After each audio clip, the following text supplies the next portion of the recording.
Benitex, i que tots saben quina és. En este conveni l'únic que tenien que fer era signar-lo a l'Ajuntament de Benigànim, signar-lo a l'Ajuntament de la Pobla i portar-lo a Iberdrola.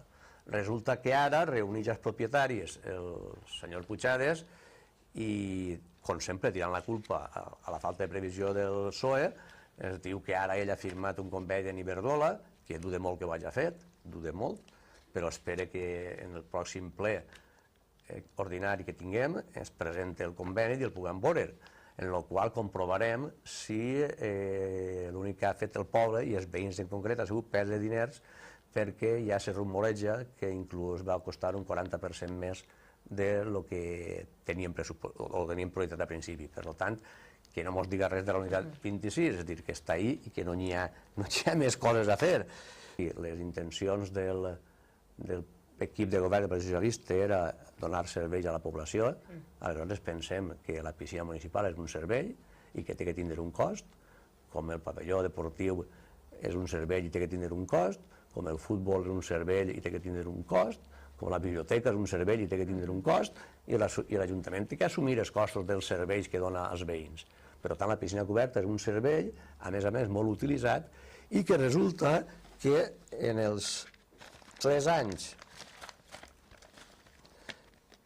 que l'Ajuntament de Benigànim ha portat la gestió de la piscina coberta, han tingut uns costos mensuals en funció de les entrades o menys de la gent, de tindre més o menys quantitat de personal contractat, perquè, clar, no és igual el primer any que el segon que el tercer. Aleshores, tenim una gestió que oscil·la de 1.023 euros més de cost de la piscina municipal en la temporada 2004-2005, que és la primera que agarrem, un cost de 2.800 mensuals en el 2006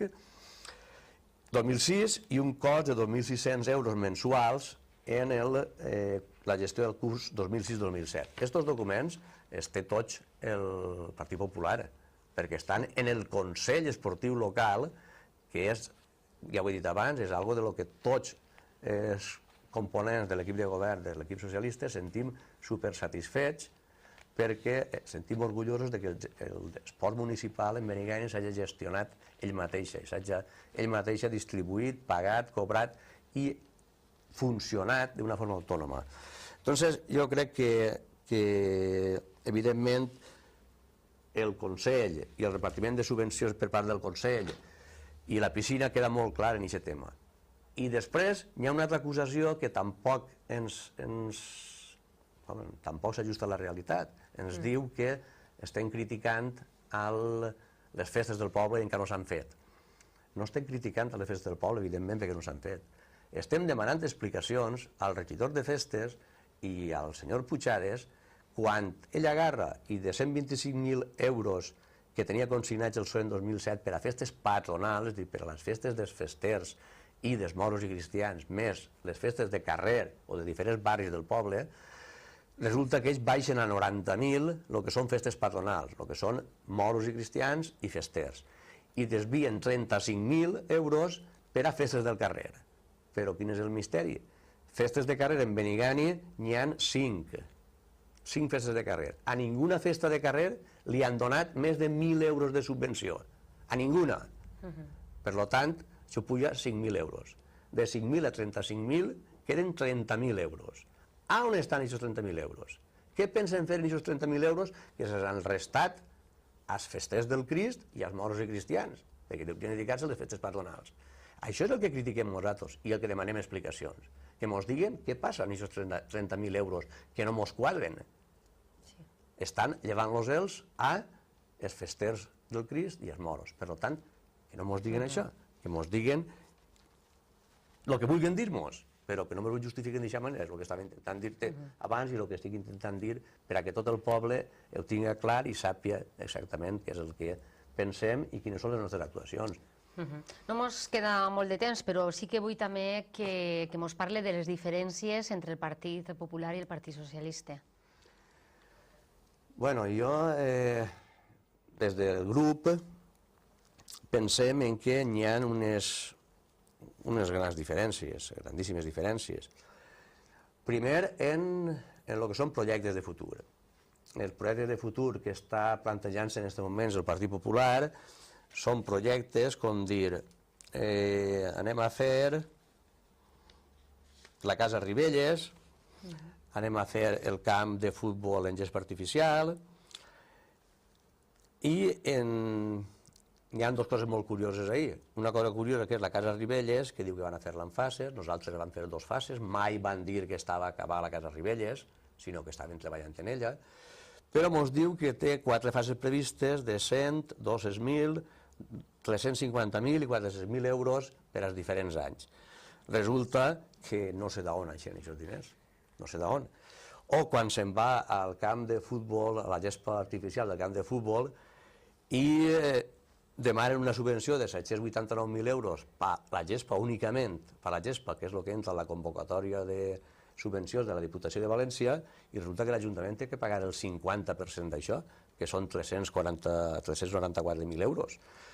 Si resulta que en el pressupost tenen consignat només 210.000 euros, difícilment es podrà pagar això. I si després el senyor Pujades espera que el senyor Alfonso, com ell diu, serà el que li marcarà, tindrà en compte Benigani i li donarà subvencions, doncs ja està, diguem-nos, algo contrari a la realitat, perquè en l'entrevista que va tindre al principi de la legislatura el senyor Pujades amb el senyor Rus va comprometre, i vaig en el periòdic, que anava a donar les subvencions per la Casa Ribelles i per la gespa. En teoria, aquestes subvencions eren a 0 euros cost de l'Ajuntament, que és algo que el senyor Pujades diu moltes vegades, o el senyor Gallego diu moltes vegades. Sin embargo, ja estem veient que no és així. Però si parlem de diferències, crec que n'hi ha moltes que dir. La primera principal seria una referència personal, a nivell personal i a nivell de dedicació i d'altruisme a nivell d'Ajuntament. El senyor Pujades està cobrant 1.600 euros nets tots els mesos, segons notícies de Levante, que van treure els comptes, li eixia 36 euros hora treballar, per dedicació era l'alcalde més ben pagat de la Costera, de la Canal i de la Vall d'Albaida, i jo com a alcalde no vaig percebre mai cap sou de l'Ajuntament en els 8 anys, sinó que tenia 2.000 euros a l'any bruts, que eren els que eixien de les juntes de govern, de les comissions i dels plens. Si seguim parlant de diferències, hi ha una diferència fonamental, és el respecte a les persones que treballen a l'Ajuntament. Nosaltres vam entrar en el 99, van tindre les persones i els funcionaris i els empleats que tenia l'Ajuntament i van seguir treballant en ells sense cap problema i sense res.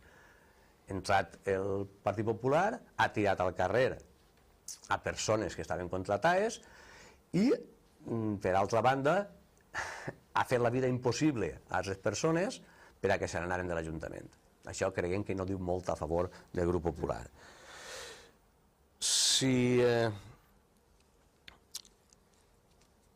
parlaven o ens acusava d'haver col·locat a dit algunes persones.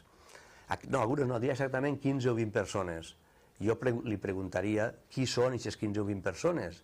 Si entre elles compta el regidor d'ara d'Esports, David Llàcer, que sí, el van contratar a dit un estiu perquè fera de monitor en la piscina de Benigànim.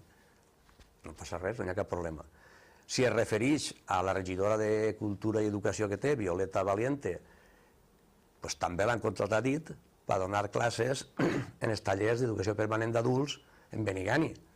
Ara, tindria que dir-nos, per aquest curs que acabem de passar, que estan governant, com s'ha autocontratat